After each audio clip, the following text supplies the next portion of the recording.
यीशु मसीह की जय। प्रभु यीशु मसीह का हम लोग धन्यवाद देते हैं कि हम सब लोग इस समय प्रभु के वचन में जा रहे हैं, और वचन में जाने से पहले हम उस यीशु मसीह का, उस खुदावंत का जिसने आपका और हमारा उद्धार किया और जिसने हम सब लोगों को अपने लौ में जाएंगे। आइए हम सब लोग वचन में जाएंगे, और वचन में जाने से पहले आइए हम लोग वचन में जाएंगे। यूहन्ना की पुस्तक उसके 12 अध्याय उसके 24 वचन को पढ़ेंगे। उसमें लिखा गया, मैं तुमसे सच सच कहता हूं, मैं तुमसे सच सच कहता हूं कि जब तक गेहूं का दाना भूमि में पड़कर मर नहीं जाता वह अकेला रहता है, परंतु जब मर जाता है तो बहुत फल लाता है। आइए हम सब लोग प्रार्थना करेंगे। यीशु मसीह धन्यवाद देते हैं परमेश्वर इस वचन के लिए प्रभु, क्योंकि हम जानते हैं कि प्रभु ये वचन आपका है प्रभु, और वचन के द्वारा काम करने वाले आप है यीशु। इसलिए हम धन्यवाद देते हुए हम प्रार्थना करते हैं प्रभु, इस वचन को बोलने में पवित्र प्रभु आप मेरी मदद करें, मेरी सहायता करें यीशु मसीह, और हर एक जो लोग सुने उनके हृदय बदल जाए, उनका जीवन बदल जाए, उनकी सोच बदल जाए, और उनके जीवन में बड़े बड़े काम करें। यीशु आप एक कार्य करेंगे। धन्यवाद देते हुए प्रार्थना करते हैं यीशु मसीह के नाम में मांगते पिता, आमीन। Hallelujah, hallelujah. प्रभु यीशु मसीह की प्रभु का हम लोग धन्यवाद देते हैं कि आज जो वचन जो प्रभु की ओर से आया है प्रियो, आज सबसे पहले हम सब मसीही लोगों को विशेष ध्यान देना है कि आज बहुत से लोग जो प्रभु यीशु मसीह में आते हैं, और बहुत से लोग प्रभु यीशु मसीह में हैं, कई सालों से हैं, 10 सालों से है, 5 सालों से है, 4 सालों से, 6 महीने से, 2 महीने से, 1 महीने से है। लेकिन बाइबल कहता है कि मेरे प्रियो कि इन कई सालों से प्रभु यीशु मसीह में आते तो हैं, लेकिन क्या होता है कि उनके जीवन में कोई बदलाव नहीं आता है, उनके जीवन में कोई परिवर्तन नहीं आता है, न उनकी सोच में परिवर्तन आता है, न उनकी बातों में परिवर्तन आता है, न उनके शब्दों में परिवर्तन आता है, न उनकी सोच में परिवर्तन आता है। Hallelujah, hallelujah. आप जानते हैं कि यीशु मसीह हमारे लिए मरा, और इसलिए मरा कि हमें नया कर दे। हालेलुया। जब हम पाप में जीवन जी रहे थे, पापों में जीवन जी रहे थे, पापों में जीवन बिता रहे थे, तो हम जो है पाप के हाथों बिके हुए थे।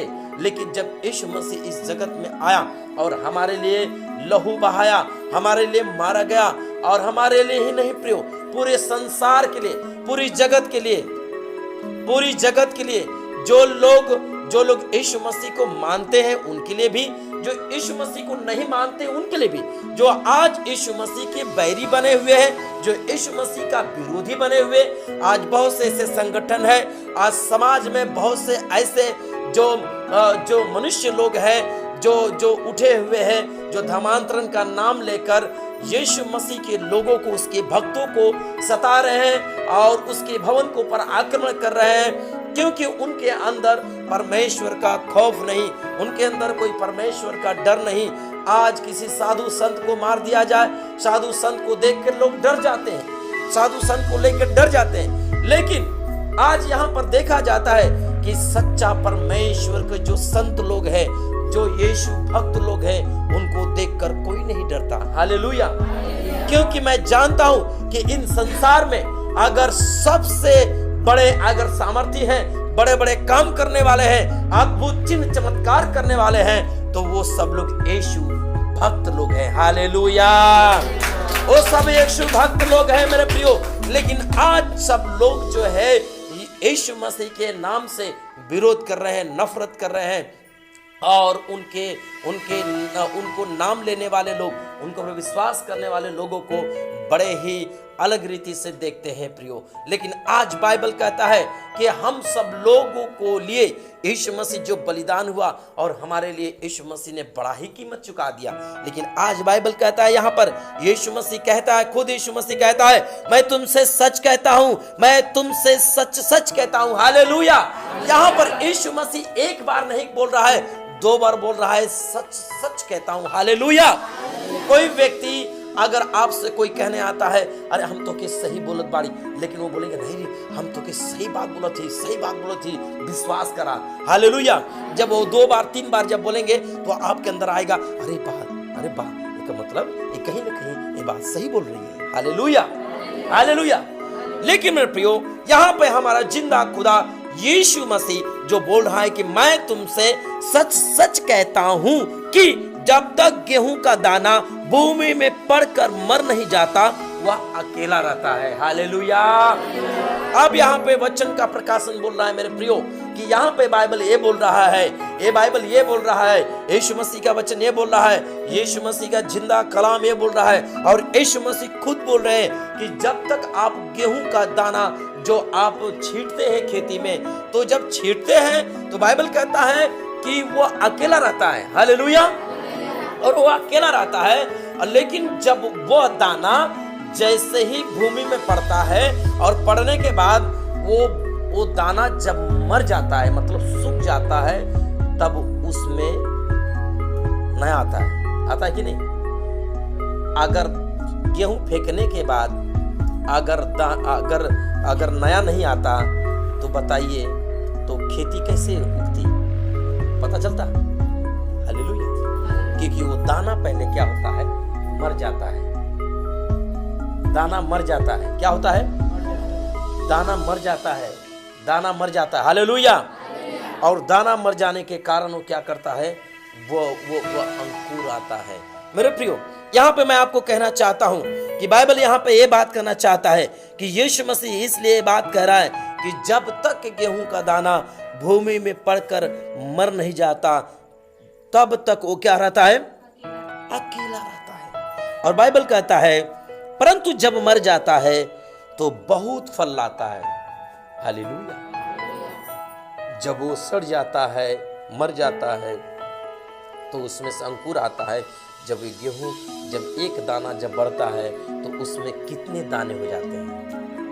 Hallelujah, hallelujah. लेकिन मेरा मकसद यह है कि परमेश्वर के प्रकाश ने बोल रहा है कि मरने वाली बात कि आज यीशु मसीह ने हमें जो यीशु मसीह हमारे लिए मरा। हालेलुया।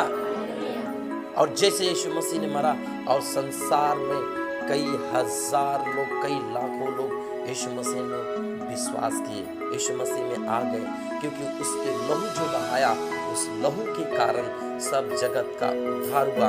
और उसके कारण आज जो यीशु मसीह के पुस्तक में जिनका नाम लिखा गया है उनको परमेश्वर बुला रहा है और सब विश्वास में आ रहे हैं। हालेलुया। मैं कहना चाहता हूं कि मेरे प्रियो कि आज हम सब लोगों को उसी तरह से मरना होगा। हम लोगों को मरना होगा। मैं आपको कहना चाहता हूं मरने की बात यह है कि हमारा जो पुराना जीवन को क्या होगा? मारना पड़ेगा। क्या करना पड़ेगा? अगर आप चाहते हैं कि प्रभु से आशीषों को पाए, प्रभु से आप भी 1000 गुना फल को पाए, आप भी 1000 गुना आशीषों को पाए, तो आपको अपने पुराना मनुष्यत्व से क्या होना? मरना पड़ेगा। पुराना मनुष्यत्व का मतलब होता है जो आप यीशु मसीह में आने से पहले आप गाली गलौज दे रहे थे, निंदा कर रहे थे, जिस तरह से बाइबल में लिखा गया गलातियों की पुस्तक उसके 5 अध्याय, गलातियों की पुस्तक उसके 5 अध्याय और उसके 19 वचन में जब आप देखेंगे तो उसमें लिखा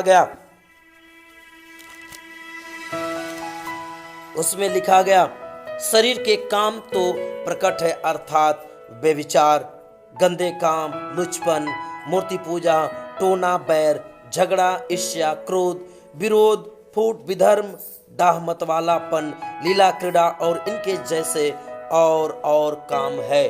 और इसके विषय में मैं तुमसे पहले कह देता हूं कि जैसे पहले भी कह चुका कि ऐसे काम करने वाले परमेश्वर के राज्य के वारिस नहीं होंगे। हालेलुया। आप चाहते हैं कि परमेश्वर के राज्य में आप वारिस बने, परमेश्वर के राज्य में आप जाए, तो सबसे पहले यह है कि आपको अपने आप को मारना पड़ेगा। हालेलुया। जब आप अपने आप को मारेंगे, जब अपने आप को जब मारेंगे, यानी आपका पुराना मनुष्यत्व को जब मारेंगे, जो आप व्यभिचार में जीवन जी रहे हैं, गंदे काम कर रहे हैं, लुचपन कर रहे हैं, मूर्ति पूजा कर रहे हैं, टोना कर रहे हैं, किसी से झगड़ा कर रहे हैं, आपके अंदर क्रोध है, आपके अंदर बैर है, आपके अंदर ईर्ष्या है, नफरत है, फूट है, विधर्म है, चुगलीपन है, मतवालापन है, तो इस सब को आपको निकाल कर एक नया जीवन जीना पड़ेगा। हालेलुया। जब आप नया जीवन जिएंगे तो प्रियो कि बाइबल कहता है कि आप भी क्या करेंगे, 1000 गुना फलवंत होंगे। परमेश्वर आपको आशीष करेगा, परमेश्वर आपको बुलाएगा, परमेश्वर आपको बढ़ाएगा। मेरे प्रियो, यहाँ पे इसलिए बाइबल कहता है कि वह क्या होता है, जब मर जाता है तो बहुत फल लाता है। तो प्रियो, जब तक हम अपने स्वभाव को नहीं मारेंगे तब तक हम किसी को यीशु मसीह के विषय में बताकर हम उसका उद्धार नहीं करा पाएंगे। अगर आप अपने पड़ोस में किसी को गाली दे रहे हैं तो सुनने वाला व्यक्ति बोलेगा, अरे ये मसीहत है, ये तो गाली दे रही है, तो हम कैसे जाए कि जैसे संसार के लोग हैं वैसे ये लोग हैं, तो क्या आप उस व्यक्ति का उद्धार करा पाएंगे? आप क्या उस व्यक्ति का वो यीशु मसीह के विषय में आप बता पाएंगे? क्या उसकी पवित्रता के बारे में बता पाएंगे?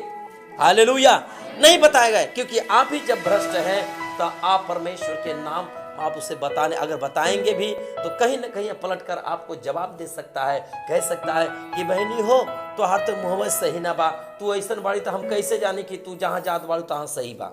सही बात कर, तो जलन रख लो, तो झगड़ा कर लो, तोहरे मन में तो चुगली बा, इधर की बात उधर कर लू, जब तोरी अंदर कोनो बदलाव ना बा तो हम कैसे जाने कि हम यीशु मसीह में जाए तो हमारा सब कुछ सही हो जाए। हालेलुया। इसका कारण क्या होता है कि हम ठोकर का कारण बनते हैं। हालेलुया।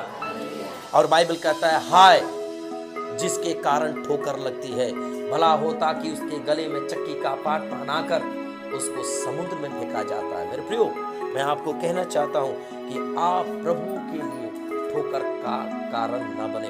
किसी के उद्धार पाने के लिए, आपके अपने पड़ोस के लिए, आप अपने समाज के लिए उद्धार पाने के लिए आप रुकावट न बने, एक जिंदा मिसाल बने, एक नमूना बने, आपके अंदर क्वालिटी को लेके आए, यीशु मसीह के स्वभाव को लेके आए।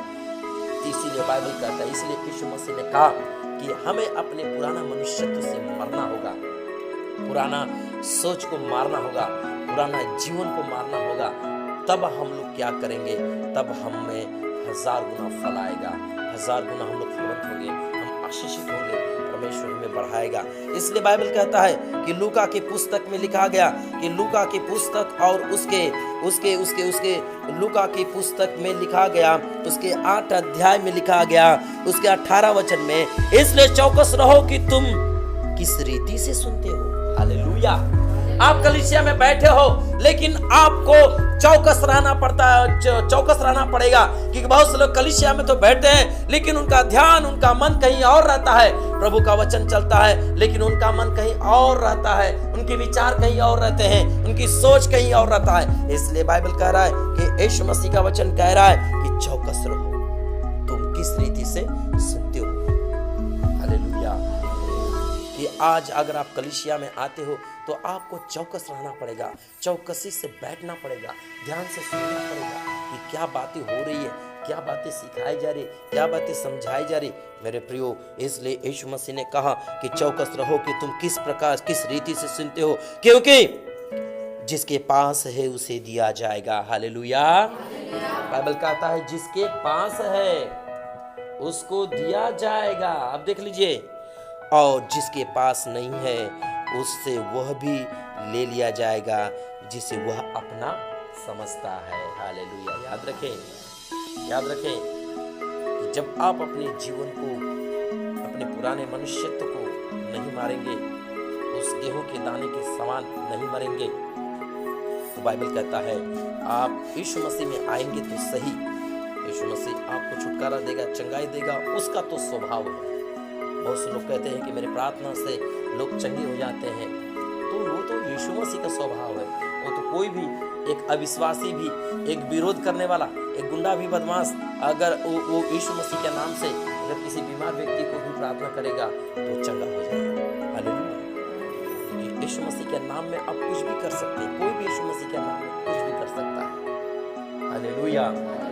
तो मेरे प्रियो, मैं आपको कहना चाहता हूं कि आप चौकस रहें, सावधान रहें और अपने पुराने मनुष्यत्व को मार दें। ताकि जब अपने पुराने मनुष्यत्व को, अपने पुराने सोच को जब मार देंगे तो बाइबल कहता है कि आप 1000 गुना फलवंत होंगे और आप आशीष का कारण बनेंगे। इसलिए प्रभु मैं धन्यवाद देता हूँ इस वचन के लिए। इस वचन के द्वारा प्रभु आपको आशीष करे। आइए हम सब लोग प्रार्थना करेंगे। हमारे प्रभु यीशु, हम आपको धन्यवाद देते हैं, धन्यवाद करते हुए प्रार्थना करते हैं प्रभु, जो वचन को आपने बोला और वचन आपकी ओर से आया परमेश्वर, सुनने वाले के जीवन, उनका हृदय परिवर्तन हो जाए, बदल जाए यीशु मसीह। और महान परमेश्वर, ये किसी को ठोकर के कारण न बने यीशु मसीह, और इनका जीवन परमेश्वर पिता एक विशेष गवाही का जीवन होने पाए, एक बदलाव का जीवन होने पाए परमेश्वर, ताकि अपने पड़ोस के लिए और समाज के लिए, लोगों के लिए प्रभु ठोकर का कारण न बने और एक नमूना बनकर परमेश्वर यीशु मसीह अपनी धार्मिकता को पूरा करे। यीशु मसीह हम धन्यवाद देते हैं प्रभु, हर एक जो सुनने वाले लोगों के जीवन में बड़े बड़े काम कर, चमत्कार कर परमेश्वर। इस वचन को जो लोग भी सुने यीशु मसीह, सुनते ही पवित्र आत्मा उनके जीवन में बड़े बड़े कामों को लेके आ, एक बदलाहट को लेके आ, एक नया काम कर यीशु मसीह। यीशु आप एक कार्य करने वाले प्रभु, इसलिए धन्यवाद देते हुए प्रार्थना करते हैं यीशु मसीह के नाम में। आशीष, छुटकारा और चंगाई बोलते हुए परमेश्वर मैं प्रार्थना करता हूँ। शैतान इनके माइंड को पर, इनके शरीर को पर जो राज्य कर रहा है प्रभु, जो शारीरिक स्वभाव, मन की अभिलाषा, आंखों की अभिलाषा, जो दुष्ट आत्मा इनके बांध कर रखा है परमेश्वर, और सारी अभिलाषाओं की आत्मा इनके शरीर में छुपे हुए यीशु मसीह के नाम में निकल जाने के लिए आगे बोलता हूँ प्रभु। आप छुटकारा देने वाले परमेश्वर है, आप चंगा करने वाले प्रभु, इसलिए धन्यवाद। हर एक के जीवन में प्रभु, हर एक के जीवन में आशीषों को लेके आ, यीशु के नाम में प्रार्थना करते पिता, आमीन।